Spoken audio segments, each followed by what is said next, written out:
Como nós devemos proceder numa época dos maus testemunhos? Vamos falar um pouquinho sobre isso na palavra de hoje.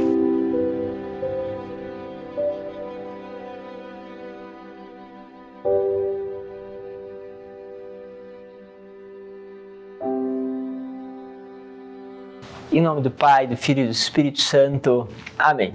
Mais uma vez, vamos junto aí, passando pela palavra de Deus, aprendendo cada vez mais com ela. Quero pegar com vocês a palavra que está no Evangelho de São Mateus, capítulo 23, do versículo 1 a 12. Diz assim: Naquele tempo, Jesus falou às multidões e aos seus discípulos, ele disse: Os mestres da lei e os fariseus têm autoridade para interpretar a lei de Moisés. Por isso, deveis fazer e observar tudo o que eles dizem, mas não imiteis suas ações, pois eles falam e não praticam. Amarram pesados fardos e colocam nos ombros dos outros, mas eles mesmos não estão dispostos a movê-lo nem sequer com um dedo. Fazem todas as suas ações só para serem vistos pelos outros. Eles usam faixas largas com trecho da Escritura e na testa e nos braços põem na roupa longas franjas. Gostam de lugar de honra nos banquetes e dos primeiros lugares na sinagoga. Gostam de ser cumprimentados nas praças públicas e de serem chamados de mestre. Quanto a vós, nunca vos deixei chamar de mestre, pois um só é o vosso mestre e todos vós sois irmãos. Na terra não chameis a ninguém de pai, pois um só é vosso Pai, aquele que está no céu. Não deixeis que vos chamem de guia, pois um só é o vosso guia, Cristo. Pelo contrário, o maior dentre vós deve ser aquele que serve. Quem se exaltar será humilhado, e quem se humilhar será exaltado. Palavra da salvação. Bom, nós temos aqui um detalhe importante que Deus vai colocando, que Jesus vai falando. Olha só, fazem o que eles falam porque eles têm autoridade. Mas o que? Eles estão ali sentados na cátedra, ou seja, têm autoridade para falar a palavra, porém eles não fazem o que eles falam. E isso tem sido uma coisa comum nos nossos tempos, né? E essas quedas muitas vezes arrastam inúmeras outras pessoas. Nós falamos muito disso, né? Nós podemos ter pessoas que se convertem com a palavra, mas o testemunho, sem dúvida, ele arrasta. E nós precisamos dar testemunho da palavra.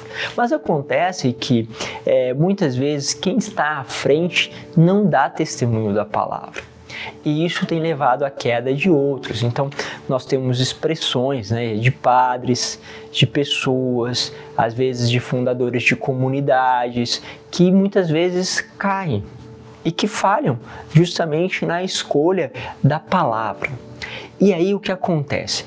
Os outros olham e fazem o seguinte: fulano faz isso, ele fez isso daqui, então eu não ouço mais ele, não quero mais saber. E aí aquela pessoa pega tudo que aquela pessoa disse e joga fora. Joga fora. Meus caros, por favor, não façam isso. Eu estou aqui fazendo com vocês, né? Já acho que terceiro ano praticamente, daqui a pouco nós vamos chegar no quarto ano e vamos caminhar aí provavelmente um bom tempo juntos, né? Se eu erro amanhã, se eu dou um mau testemunho, não jogue fora o que foi dito, porque foi Deus que lhe comunicou. Ok? Não podem jogar fora isso. Fiquem com aquilo que Deus falou com vocês, mesmo quando o instrumento é ruim. E essa deve ser a nossa postura, né? Nós estamos convivendo numa época que aparecem escândalos, e hoje os escândalos são mais fáceis de ser perceptíveis, até por causa dos meios de comunicação, né? Esses tempos atrás, né, justamente o Vaticano falou isso, né? Um grande homem que construiu coisas bonitas na liturgia, na iconografia, uma grande expressão em termos cristãos, que se envolveu com problemas graves morais. E aí o que o Vaticano pediu? Separamos as coisas. Ou seja, não jogamos, não podemos, são minhas palavras, tá? Mas querendo dizer assim, não vamos jogar fora toda a riqueza que essa pessoa trouxe em nível justamente da arte. Não vamos jogar fora tudo que ele colocou em termos de meditação. Pelo contrário, vamos valorizar. Mas isso aqui ele errou. Ele precisa, de certa forma, né, essa figura precisa ter uma responsabilização deste erro, né? Mas isso daqui, não podemos falar, foi fulano que falou, fulano que fez, então ele fez isso, agora jogamos tudo fora. Não façam isso, porque esse é o trabalho do mal, que além de jogar a pessoa justamente no pecado, quer jogar toda a obra e todo o trabalho de Deus fora. Ok? Não deixamos que isso aconteça. Isso vale justamente também para aquela pessoa da sua família, né? Quantas vezes tem pessoa da família que é bom para falar o evangelho, fala lá as passagens bíblicas, fala um monte de coisa, diz isso, aí na hora de dar o testemunho na família, não, é o primeiro a reclamar, murmurar, aquela pessoa é dura, é intransigente. Olha só, tudo isso, mas a pessoa é boa para falar do evangelho, isso dá mais raiva ainda. Dá raiva, eu entendo isso, né?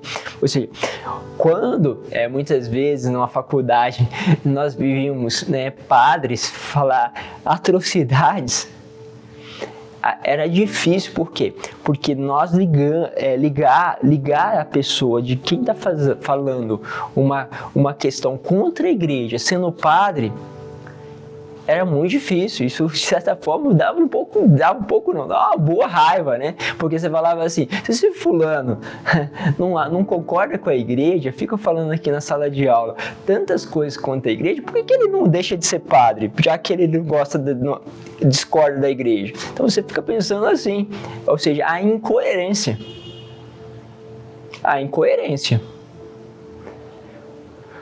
Porém, por causa da incoerência, a gente não pode jogar. Nesse caso não, né? A pessoa já falava alguma coisa, já falava coisa errada. Mas no caso, se a pessoa fala uma coisa certa, mas é incoerente, fica com aquilo que é bom. E só jogue fora aquilo que não é bom. Ok? Façamos isso. Parece uma coisa muito simples, mas ela é muito importante hoje na nossa época, né? Aonde nós temos esses escândalos acontecendo, né? São coisas justamente difíceis, né? E da qual ninguém justamente está isento de acontecer consigo. Sejamos, portanto, decididos em relação à palavra que hoje Deus nos fez escutar e assim possamos viver esta dinâmica de ser totalmente ligado na palavra de Deus e de nós darmos testemunho da palavra. E se os outros não derem testemunho da palavra, eu permaneço na palavra, porque é a palavra justamente que é a própria presença de Deus na minha vida. Deus vos abençoe, Pai, Filho e Espírito Santo. Amém.